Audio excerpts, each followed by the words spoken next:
Hello students, good morning. आप सभी का स्वागत है ज्वालपा कोचिंग क्लास में। मेरे साथ आशीष थपलियाल और हमारा चैप्टर जो कि इंट्रोडक्शन मैं पहले के वीडियो में करवा चुका हूं। सो उम्मीद करूंगा कि पहले का वीडियो चाहे 5 मिनट का आप है तो वैसे 3-4 मिनट का, पर आप 1-1.5 मिनट भी अगर देख लो तो थोड़ा सा आइडिया लग जाएगा कि क्वाड्रिलेटरल है क्या चीज़।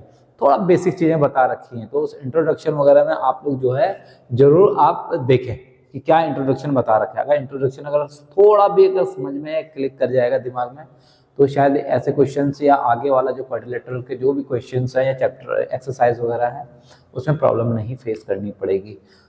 आज आपके लिए ला रखे हैं क्वाड्रिलेटरल। कुछ बच्चों की स्पेशल डिमांड थी। एक लड़की ने तो स्पेशल कॉल करा था, उसका नाम है दीपिका। दीपिका ने स्पेशल कॉल करा कि सर आप क्वाड्रिलेटरल एक चैप्टर है उसको आप प्लीज एक्सप्लेन करें। तो चलो फिर ये चैप्टर लेके आए हैं, फिर देखते हैं क्या है क्वेश्चन। क्वेश्चन है कि the angles of quadrilateral are in the ratio 3:5:9:13। Find all angles.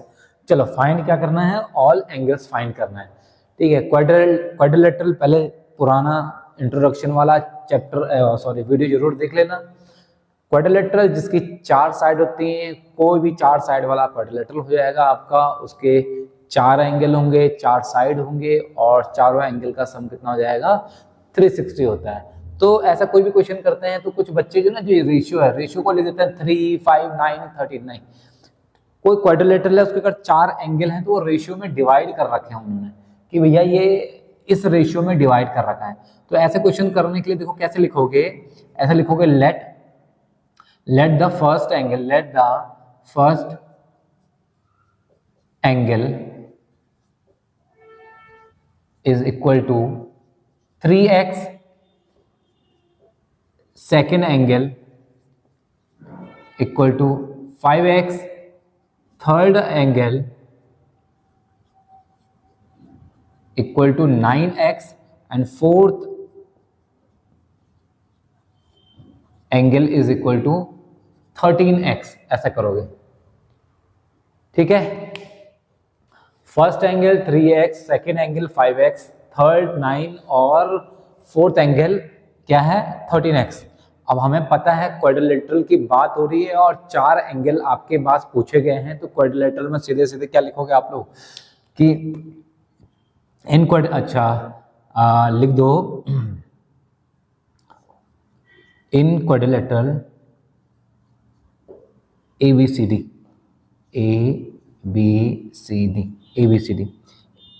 में लिख दो कि angle A plus angle B plus angle C is equal to C के बाद angle D is equal to 360 degree. अच्छा, मैं ये सोच रहा हूँ angle first second third fourth से अच्छा let the angle A angle B angle C angle D लिखा जाए तो वो ज़्यादा बेटर है। एंगल ए एंगल बी और एंगल वो लिखना ज़्यादा बेटर लग रहा है मेरे को। वैसे तो करने को ऐसे भी लिख कर सकते हैं, ठीक है। Angle A is equal to angle B is equal to और angle C is equal to और angle D is equal to क्या लिखेंगे इसको 3x 5x 9x 13x। तो ऐसा नहीं कि जो पहले लिखा था वो गलत था, angle first second third fourth आप लोग लिख सकते हो, बट मैंने ये लिख दिया कि let the angle A angle B angle C angle D. Quadrilateral के 4 एंगल होते हैं, फर्स्ट सेकंड थर्ड फोर्थ लिखना चाहो चाहे ऐसा लिखना चाहो, जो आपको अच्छा लगता है वैसे लिखो। और इन क्वाड्रिलेटरल एबीसीडी में पता है कि एबीसीडी का सम कितना होता है 360 होता है। जहां 360 आपके पास हो जाएगा तो क्या लिख दोगे आप लोग, इसके नीचे लिख दो आप लोग 3x plus 5x plus 9x plus 13x is equal to 360। अब ऐड कर दो भाई इसको, 13 और 9 होता है आपके पास कितना, 13 और 9 22 और ये 27 और 30x, तो ये आ जाएगा आपके पास 30x is equal to 360 degree. तो x की वैल्यू कितनी मिल जाएगी मेरे को 360 अपॉन 30, इससे ये कैंसिल कर दो तो x की वैल्यू मेरे पास मिल गई 12। x की वैल्यू मेरे को मिल गई है 12। जहां x की वैल्यू 12 मिल गई है तो करना क्या है, करना था हमें find all angle of quadrilateral. तो एंगल ए की वैल्यू कितनी हो जाएगी, एंगल ए की value 3 into x, 3 into x बोले तो 3 इंटू 12। एंगल बी की वैल्यू कितनी मिल जाएगी, 5 इंटू 12। एंगल सी की वैल्यू कितनी मिल जाएगी, 9 इंटू 12। और एंगल डी की वैल्यू कितनी मिल जाएगी, 13 इंटू 12 ऐसा मिलेगा। अब इनको करने पे, इंटू करने पे आपको मिलेगा आपका आंसर। तो एंगल ए 56 और एंगल बी मिलेगा 12 5 या कितना होता है 60। अच्छा 12 9 या कितना होता है 108। और 13 इंटू 12 भैया 13 इंटू 12 तो मल्टीप्लाई करके देख लो कि कितना आता है। इसको सॉल्व करने पे मिलेगा हमें 146। 2 3 जा 6, 2 1 जा 2, यानी कि यहाँ पे थोड़ा सा गलती होगी, यानी कि 156। तो 156। तो ये मिल गए हैं आपको चार एंगल। चार एंगल क्या क्या मिले आपके पास, 56 डिग्री, 56 डिग्री, 60 डिग्री, 108 डिग्री और 156 डिग्री। तो the angle of quadrilateral are in the ratio 3:5 9 13। Find all angles, all angles find करना था। लेट मतलब पहला एंगल हमने बोल दिया कि 3x 5x 9x 13x। Quadrilateral के एंगल का सम कितना होता है 360 होता है। जहां 360 होता है सारी वैल्यू उठा के x निकाल दिया। जहां आप लोग x निकाल दोगे, इस x की वैल्यू को उठा के यहाँ पे वैल्यू पुट करने पे आपको मिलेगा ये सारे एंगल्स। सो इनको आप लोग नोट करिए। तो नोट कर लिया होगा आप लोगों ने। सो आते हैं सेकंड अच्छे क्वेश्चन पे। पहला वाला क्वेश्चन तो वही लगभग हर बच्चा कर ही लेगा, ठीक है। ऐसा नहीं कि बहुत ज़्यादा टफ था, कुछ नहीं था। कोई भी क्वाड्रिलेटरल का कोई भी क्वेश्चन अगर आपको रेशियो में मिलता है तो उसको x लेके, y लेके या a b c कोई भी जो है ऐसे लेट या मतलब मान के कर सकते हो आप लोग। और उन सबका सम 360 यूज करके आप लोग कर सकते हो, ठीक है। अच्छा अब क्वेश्चन है आपके पास, if the diagonal of a parallelogram are equal, parallelogram are equal then show that it is a rectangle. तो ज्यादा समय ना लेते हुए पहले हम लोग क्या कर देते हैं, बना देते हैं कि एक अच्छा कुछ बना दो भाई ऐसा पैरेललोग्राम। पैरेललोग्राम अच्छा ए बी सी डी और इसको मिला देते हैं इसके साथ और इसको मिला देते हैं इसके साथ, ठीक है। अभी ये क्या है मेरे पास, देखो थोड़ा सा हो सकता है डायग्राम थोड़ा सा ऊपर नीचे लग रहा हो, ठीक है ना, क्योंकि ये बिल्कुल परफेक्ट तो अभी नहीं बन सकता, बिना स्केल वगैरह के चल रहा है। बट आप समझो इसको, क्वेश्चन को क्या चल रहा है। If the diagonal of a parallelogram, parallelogram if the diagonal of a parallelogram are equal, ठीक है। अभी पैरेललोग्राम है, पैरेललोग्राम बोल रहे हैं कि पैरेललोग्राम में क्या दे रखा उन्होंने, जो इनके डायगोनल इक्वल है। तो उन्होंने कहा अगर इसके डायगोनल इक्वल है तो show that it is a rectangle, ये आपको शो करना है। तो देखो सबसे पहले जब ऐसा क्वेश्चन मिलेगा ना आपके पास, तो जो चीज गिवन है उसको लिख लो। क्या गिवन है मेरे पास, मेरे को सीधे सीधे दिख रहा है कि A C is equal to B D. देखो जो चीज गिवन है उसको मैं देखो यहाँ पे लिख रहा हूँ, ऐसे गिवन है कि A C is equal to B D, ठीक है। अच्छा अब इन्होंने क्वेश्चन में और एक और चीज बोल रखा है, if the diagonal of a parallelogram.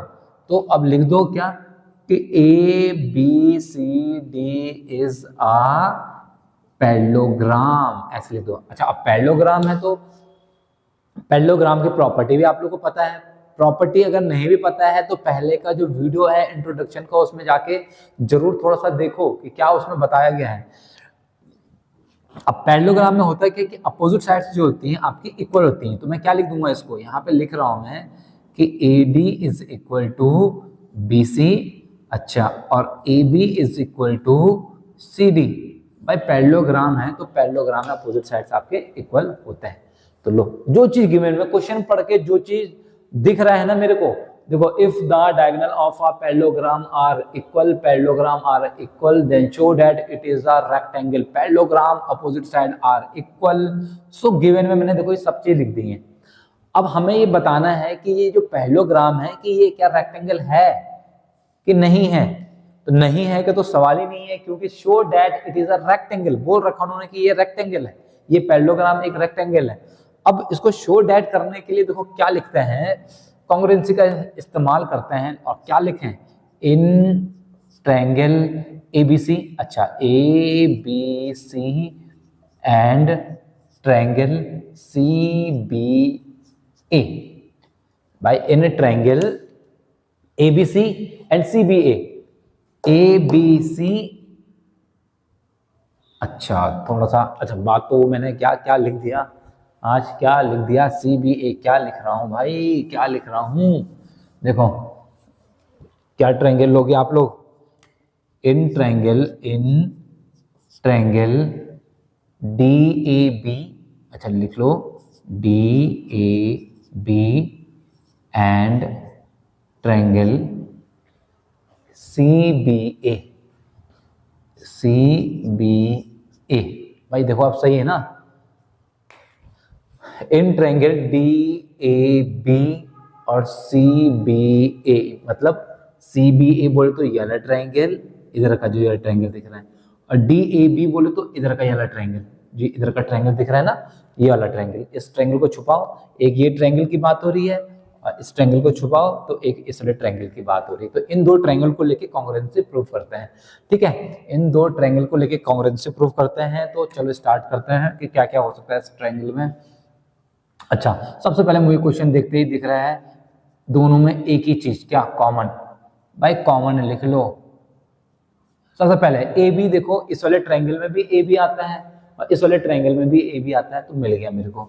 दूसरी चीज मेरे को क्या दिख रही है, A D is equal to B C, A D is equal to B C, क्यों भाई, क्योंकि opposite side of a parallelogram, ठीक है, opposite sides of a parallelogram, ठीक है, opposite side of a parallelogram, ये लिख लो कि पैरेललोग्राम के अपोजिट साइड इक्वल होती हैं। तीसरी चीज क्या है मेरे पास, तीसरी चीज है मेरे पास कि AC is equal to B और D, ये मेरे पास भैया गिवन है। वैसे तो गिवन सबसे पहले लिखो, सबसे पहले वैसे गिवन सबसे पहले ऊपर लिखो कि जो चीज हमारे पास दे रखा है, सबसे पहले जो चीज दे रखी है उसको लिख लो सबसे ऊपर चाहे, पर मैंने चलो ऐसे लिख दिया, AB is equal to AB, देखो AB जो है इस ट्रायंगल में भी है, AB देखो इस ट्रायंगल में भी है।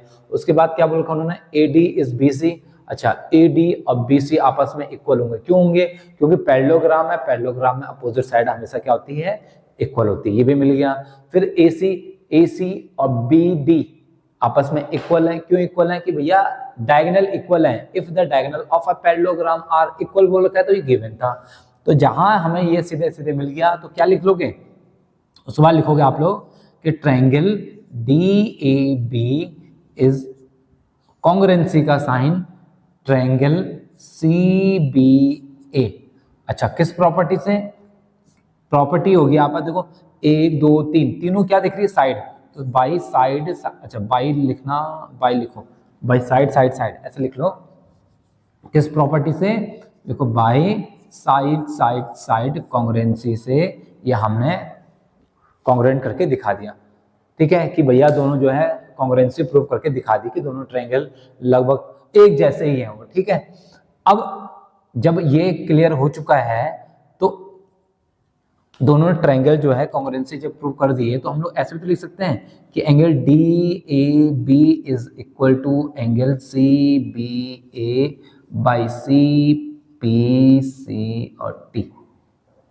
देखो DAB यानी कि ये वाला एंगल और CBA यानी कि ये एंगल, यानी कि ये एंगल उन्होंने कहा है, ये वाला एंगल और इधर का ये वाला एंगल उन्होंने क्या कहा है कि ये आपस में क्या हो जाएगा, इक्वल हो जाएगा बाई CPCT। हमें चाहिए ये था भाई, देखो ये वाला एंगल उन्होंने कहा, ये वाला एंगल और ये वाला एंगल उन्होंने कहा आपस में इक्वल, किस प्रॉपर्टी, किससे, CPCT, कॉन्ग्रुएंसी करी हमने इसलिए ताकि हमें CPCT से कुछ इक्वल मिल जाए।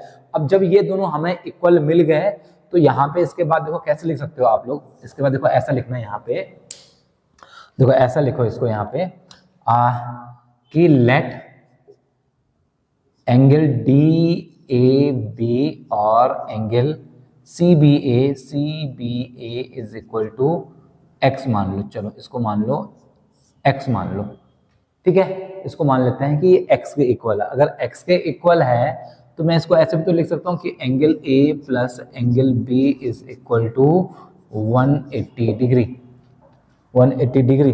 ठीक है, इन दोनों का सम जो है 180 के इक्वल मैंने करके दिखा दिया। अब 180 के इक्वल अगर करके दिखा दिया तो इसकी वैल्यू क्या लिखूंगा मैं, x plus x is equal to 180 degree, यानी कि 2x is equal to 90 degree, और सॉरी 180 डिग्री। तो x इज इक्वल टू मिल जाएगा मेरे पास 90 डिग्री।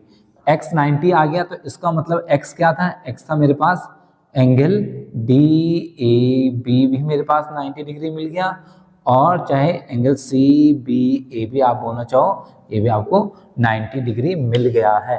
अच्छा, जब ये दो चीजें आपको 90 डिग्री मिल गई है तो फिर उसके बाद क्या लिखोगे भैया, देखो सबसे पहले क्या करा हमने, ये चीज करा, सॉरी सबसे पहले मैंने क्या करा भाई, ये गिवन डायग्राम बनाकर गिवन लिख दिया।